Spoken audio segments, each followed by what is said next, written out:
This is PopOS 22.04.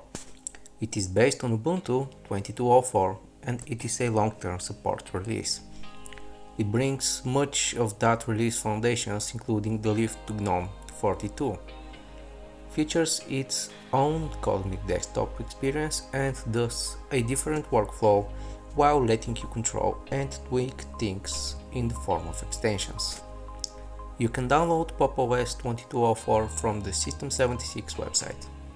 There are two ISO images, one for users with NVIDIA graphics and one for Intel and AMD. Make sure you download the correct one for your hardware to get the best possible experience.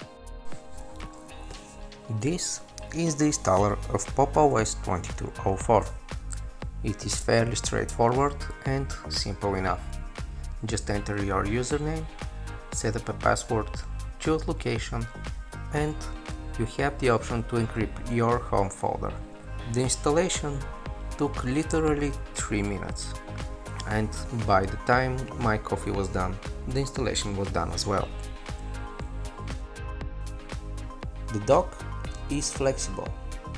You can choose to hide it, change the position, or resize it. The activity overview now provides two different views, one for the workspace and one for application drawer. You can remove the button to application workspace view in the top bar or move the date and time to the top left or top right corner. The new release improves the experience for automatic updates, which can now be scheduled for a convenient time for you. The automatic updates work for Debian, Flatpak and Nix packages. So the settings panel is a one-stop shop for managing how most applications and system components are updated. However, automatic updates are still turned off by default.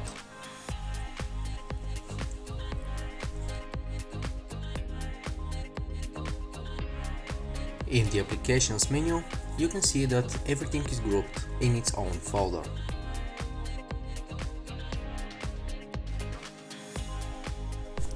This is the PopOS shop. It is the main source of your applications and it features both deb packages and flatpak packages. I will give you example with Discord. It has both deb and flatpak version, and from the drop down menu you can choose whichever one you like. Just select it and click on install. Enter your credentials and the application will be installed within seconds.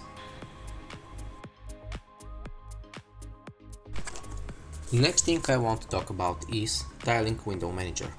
When you open several applications, at first you will see that nothing will happen. However, when you click on and turn on the automatic tiling, the windows will arrange themselves according to your desktop. Typically, they will arrange by the order they are opened, and for example, if you have selected one application and open up another, it will pop up right underneath it.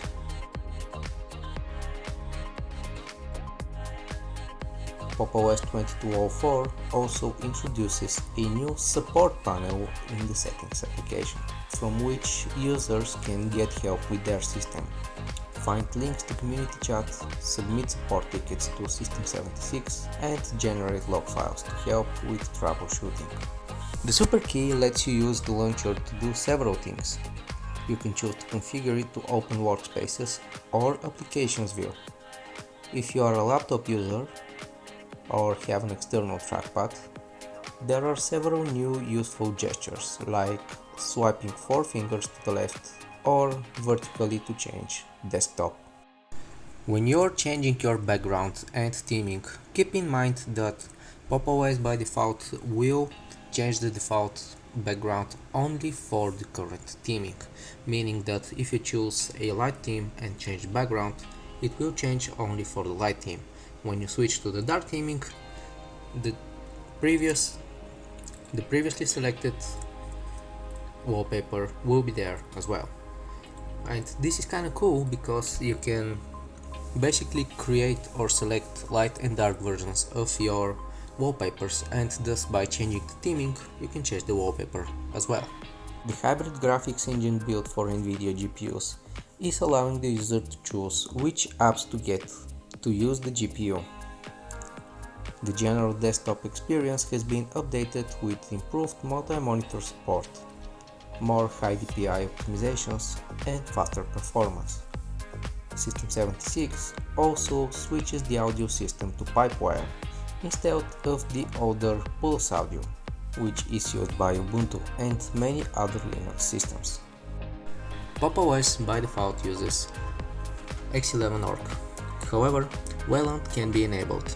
Luckily, the team has thought about it, and it can be enabled only by editing a certain configuration file. I will show you how, in case you want to activate Wayland. Make Wayland enable false to Wayland enable true. Restart your machine and select PopOS on Wayland upon login. My experience with PopOS 22.04 for the past week has been excellent. The changes which System76 is making to the GNOME desktop environment is truly amazing. The system feels reliable, snappy, fast, and highly customizable. Thank you very much for watching, and I'll see you in the next video.